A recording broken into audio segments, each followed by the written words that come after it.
Good morning বঙ্গপ্রবাসী নতুন একটা ব্লগে আপনাদেরকে সকলকে স্বাগত জানাই। তো আজকে হচ্ছে শুভ মহা অষ্টমী, সবাইকে জানাই শুভ মহা অষ্টমী, অনেক অনেক শুভেচ্ছা। তো সকাল সকাল উঠে পড়েছি যেহেতু পুজো আছে, আর এদিকটা আমি তাকাতেই চাইছি না। আগের দিনেও বললাম, আজকেও বলছি, কারণ আমার পুজোর সময়গুলো দেখলে মাথা এমনি গরম হয়ে যায়। আশা করি অনেকেরই হয়। তো সব কাটিয়ে ঘর দোর খানিকটা বাগিয়ে নিয়েছি, এখনও এই দিকটা বাগানো হয়নি, টেবিল এগুলো এখনও কিছু গোছানো হয়নি। তো সবার আগে খেয়ে নেবো একটু চা, কারণ মুডটা ফ্রেশ করার জন্য এটা একটা যথেষ্ট। তো মুড ফ্রেশ করে নিয়ে সমস্ত কিছু গুছিয়ে বাগিয়ে তার জামা প্যান্ট রেডি করে দিয়েছি, কারণ সে যাবে বাজার। এবার রেডি হব আমি। তো আজকে আমি পরবো এই শাড়িটা। তো অষ্টমী সবাইকে জানাই। তো রেডি হয়ে গেছি, স্নান করে সমস্ত কাজ করা হয়ে গেছে। তো তাড়াতাড়ি করে আগে ঘরের ঠাকুরটাকে জল দেব, দিয়ে অঞ্জলি দেবো, কারণ অঞ্জলি অলরেডি শুরু হয়ে গেছে, 9টা থেকে 11টা পর্যন্ত আছে। তো আমি ঘরেরটাকে আগে সেরে নিই, তারপরে ওখানে যাব, একটু বৈষ্ণব মাতা মন্দির যাব। তো আপনাদেরকে দেখাবো, নিশ্চয়ই দেখাবো। আর আজকে আমি খ্যানেরটা করবো না, আমি এখন এমনি করে আসবো, কারণ শরীরটা এখন খুব একটা ভালো যাচ্ছে না।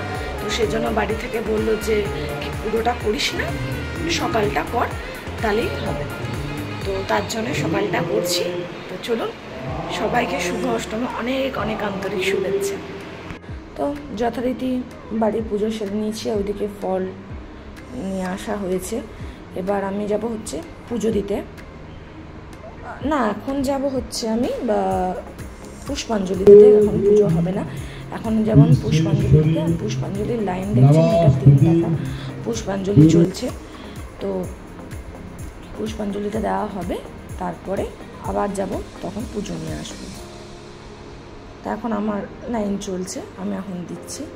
আমি গতকাল আসতে পারিনি গো, গতকাল আপনারা তো দেখলেনই যে আমি একটু বেরিয়েছিলাম।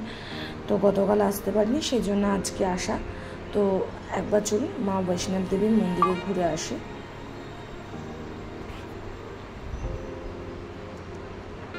বাইরেটা খুব সুন্দর সাজিয়েছে, ভেতরে মায়ের মুখটা একবার দেখি চলুন। উফ, কি অপূর্ব দেখতে লাগছে, দেখুন মাকে আজকে, অসাধারণ লাগছে মাকে। অন্যদিন হয়তো রূপোর গয়না থাকে কিছু কিছু, তো আজকে পুরোটাই সোনার গয়না দিয়ে মোড়ানো ছিল।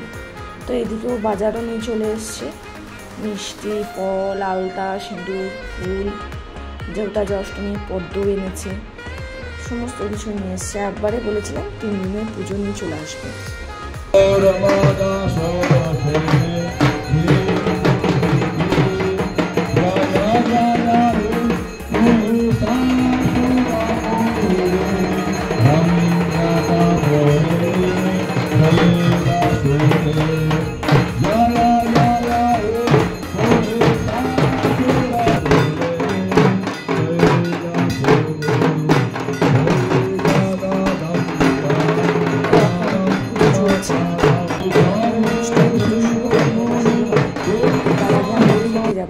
তো আজকে মেনুতে আছে পল্লবী, পোলাও, ভেজ, আলুর দম, ছোলার ডাল, মিষ্টি, অসাধারণ খেতে ছিল।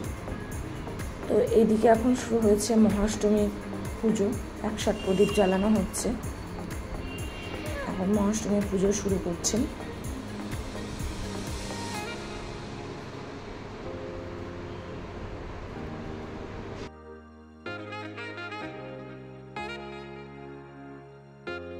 মা দুর্গার মুখটা অপূর্ব লাগছে। এই অষ্টমী খ্যানের সময় মা দুর্গার মুখটা দিকে যেন তাকানো যায় না, মানে এতটাই উগ্র মুখ হয়ে থাকে।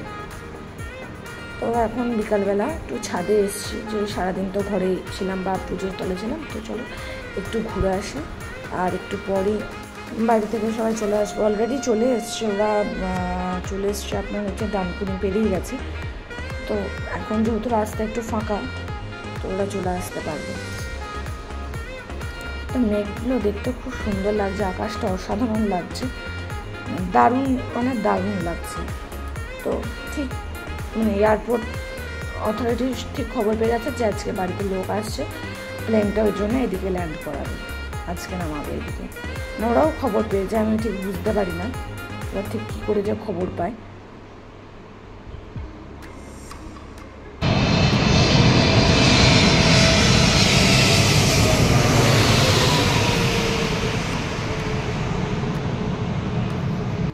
তাই যে দেখতেই পাচ্ছেন চেনা চেনা মুখ, তাদেরকে নিয়ে এখন যাচ্ছি মন্দিরে মায়ের সন্ধ্যা আরতি দেখাতে। তাছাড়া একটু ফাংশন হবে, সেসবও দেখব। রান্নাটা খানিকটা এগিয়ে এসেছি, গিয়ে লুচিটা করে নিলেই আমাদের কমপ্লিট হয়ে যাবে। আর এখানে দেখুন এদের কাণ্ডগুলো দেখুন, এইটুকুটুকু বাচ্চা হাতে ফোন নেওয়ার স্টাইল দেখুন। এই যে ঠাকুমাকে নিয়ে যাচ্ছে মাম আরতি দিয়ে নিয়ে আসাতে, তাপ নিয়ে আসাতে।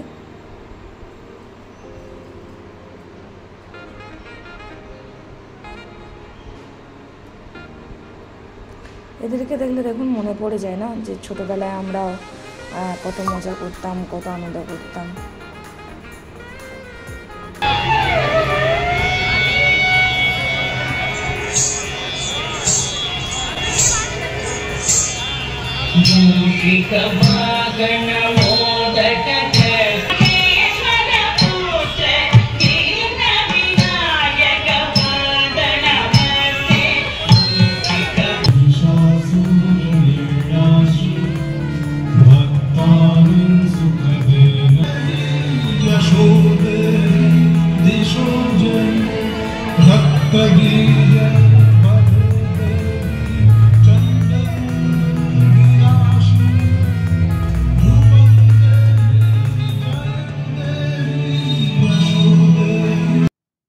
তো চলুন আজকের মতন ব্লগটা এখানেই শেষ করছি। আশা করি সবারই মহাষ্টমী খুব ভালো কেটেছে, আনন্দে কেটেছে।